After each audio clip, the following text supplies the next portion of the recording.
नमस्कार साथियों, स्वागत है आप सभी का हमारे इस YouTube चैनल पे। हमारा नाम है ऋतिक रोशन और हम आज आपके साथ जुड़े हुए पृथ्वी के चारों ओर उपस्थित एक सुरक्षा कवच के बारे में बात करने के लिए, जो सुरक्षा कवच सदियों से, कई सालों से हम पृथ्वी वासियों की, साथ ही साथ पृथ्वी की रक्षा करते चला आ रहा है। सुबह दोपहर शाम दिन रात बिना किसी सैलरी के वो अपना काम बखूबी करते आ रहा है।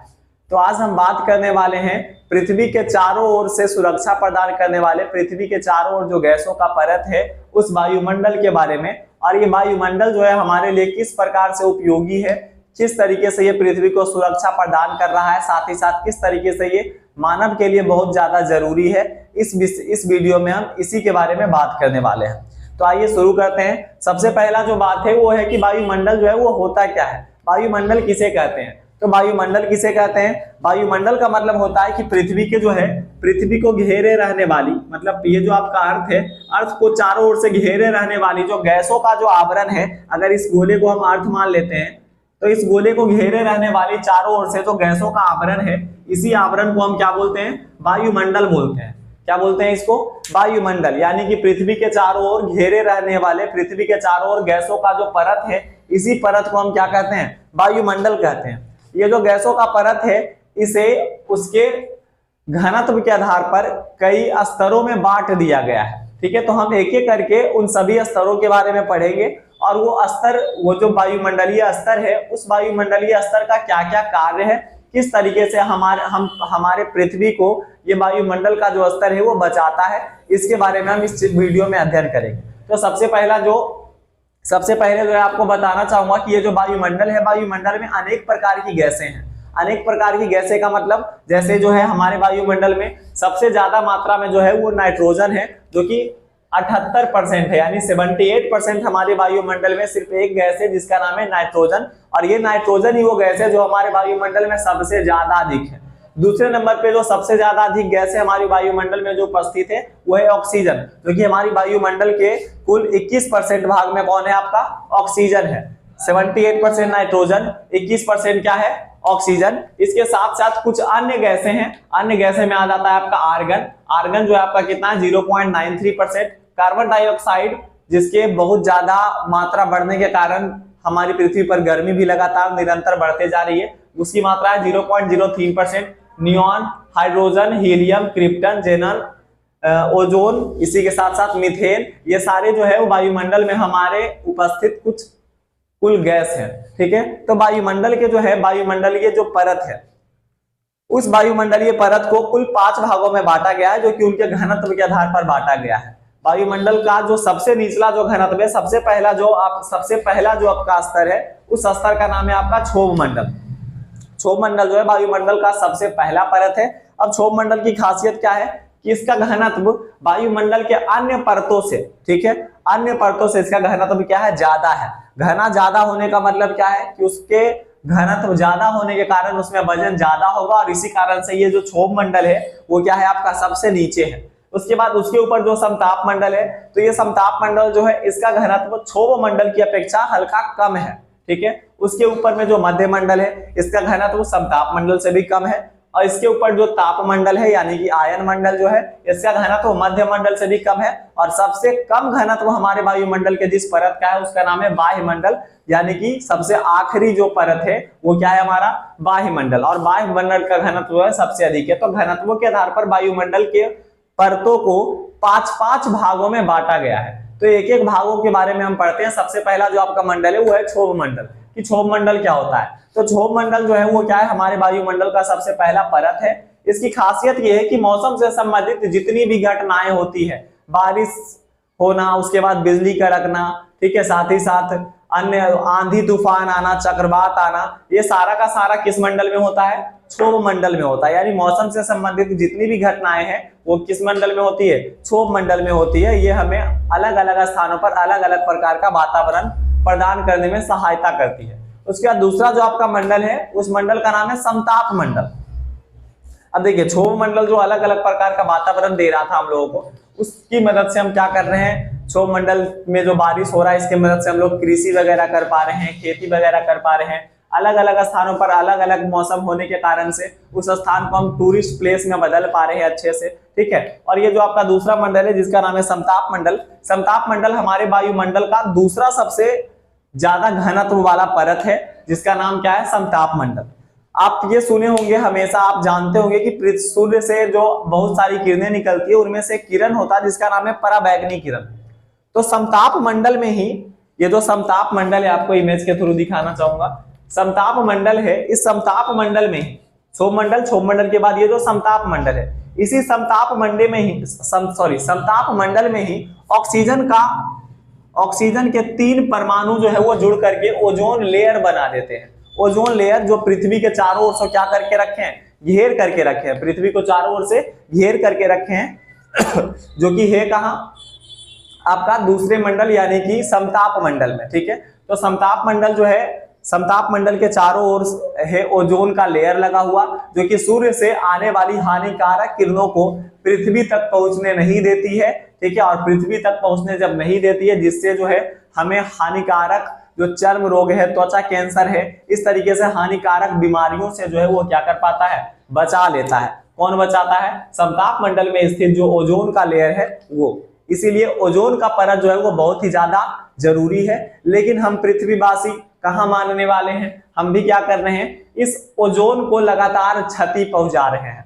बहुत सारे देश अभी जैसे आपका रूस यूक्रेन युद्ध चल रहा है, साथ ही साथ कुछ दिन पहले जो है आपका अभी भी चल ही रहा है इजराइल और फिलिस्तीन का जो युद्ध है, इजराइल और गाजा पट्टी पर जो हमला किया जा रहा है लगातार इजराइल के द्वारा।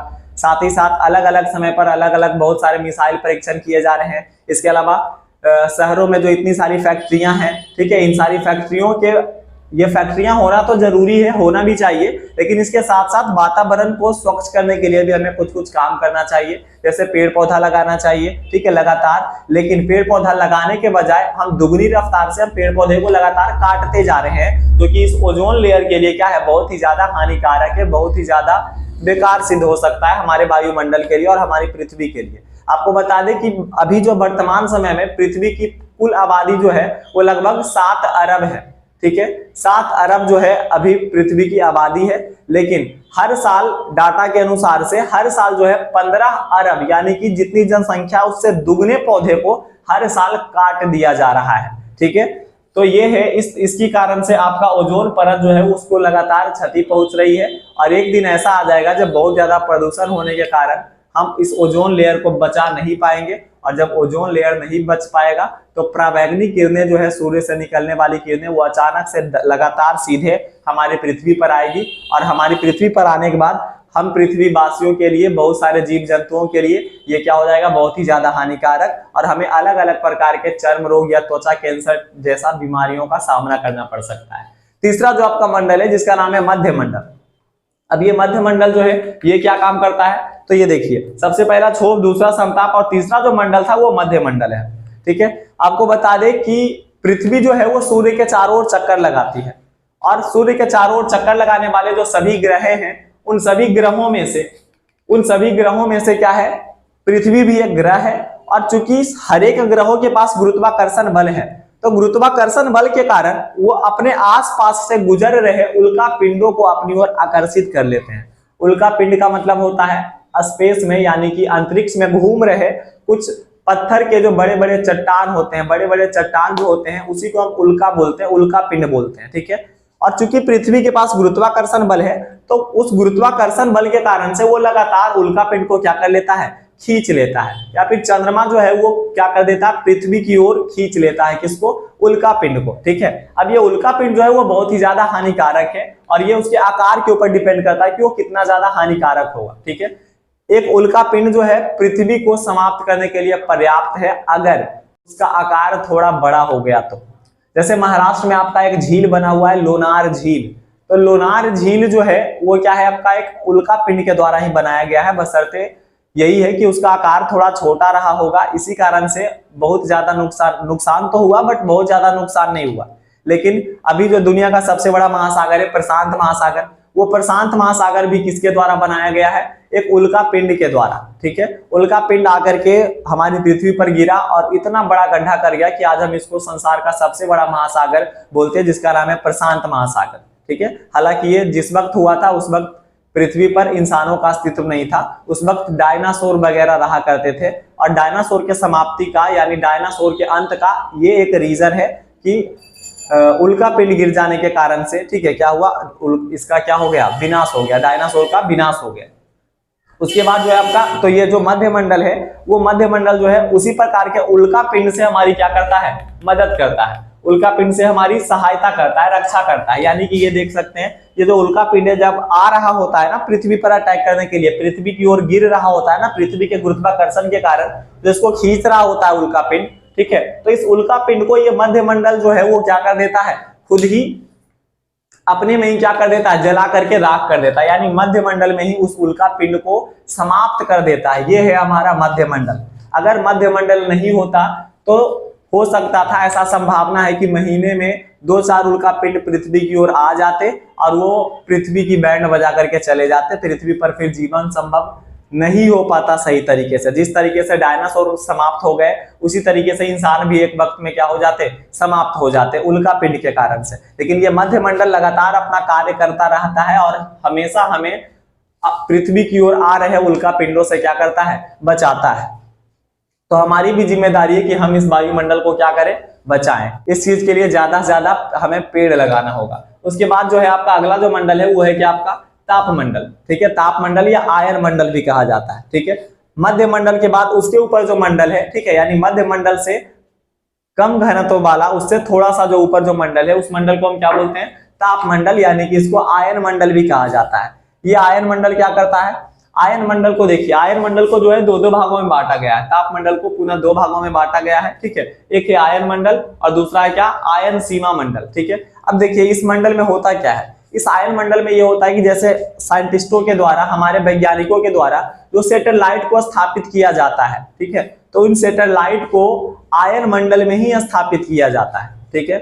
जितने भी सैटेलाइट अभी पृथ्वी के चारों ओर घूम रहे हैं या एक जगह पर स्थिर है, वो कहां पर है, वो आयन मंडल में स्थापित किए जाते हैं। और आयन मंडल में स्थापित सैटेलाइट के कारण ही आज हम लोग सेल फोन का इस्तेमाल कर पाते हैं, टीवी का इस्तेमाल कर पाते हैं और भी बहुत सारी टेक्नोलॉजी का इस्तेमाल कर पाते हैं, क्योंकि हमारे वायुमंडल में आयन मंडल जो है वो क्या है, उपस्थित है। उसके बाद जो अगला जो मंडल है उसका नाम है वायुमंडल। वायुमंडल क्या काम करता है, तो वायुमंडल जो है हमारे वायुमंडल का सबसे हल्का परत है, यानी कि सबसे कम घनत्व वाला परत है, ठीक है। इसमें जो है हमारे वायुमंडल का सबसे हल्का गैस जिसको हम हीलियम कहते हैं, ये हीलियम और हाइड्रोजन, हीलियम और हाइड्रोजन ये 2 गैसों का भंडार है कहां, आपका वायुमंडल में, जो कि हमारे वायुमंडल के सबसे ऊपरी लेयर में है, ठीक है। ये है आपका क्या, वायुमंडल, ठीक है। उसके बाद आपको बताना चाहूंगा, सॉरी, ये है हमारा वायुमंडल, ठीक है। अब वायुमंडल जो है, वायुमंडल में कौन कौन सी गैसों का भंडार है, हीलियम और हाइड्रोजन का, ठीक है।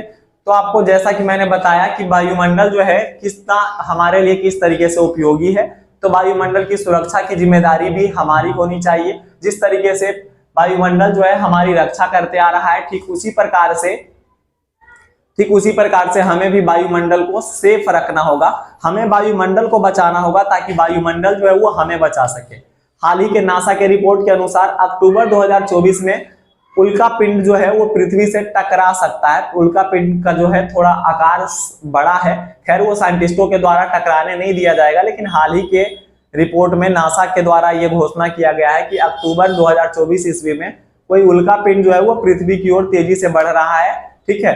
और उसे हमारे साइंटिस्टों के द्वारा, हमारे दुनिया भर के वैज्ञानिकों के द्वारा नष्ट करने की पूरी कोशिश की जाएगी, ठीक है। तो वैज्ञानिक तो है ही, ठीक है, बट वैज्ञानिक के साथ साथ एक हमारा मध्य मंडल जो है वो भी, हमारा वायुमंडल जो है ये लगातार हमारी रक्षा करते रहता है। और इसी कारण से हमारी भी जिम्मेदारी बनती है कि हम इस वायुमंडल की क्या करें, रक्षा करें। आपको उम्मीद करता हूं कि ये वीडियो आपको पसंद आया होगा। बहुत बहुत धन्यवाद वीडियो में अंत तक बने रहने के लिए।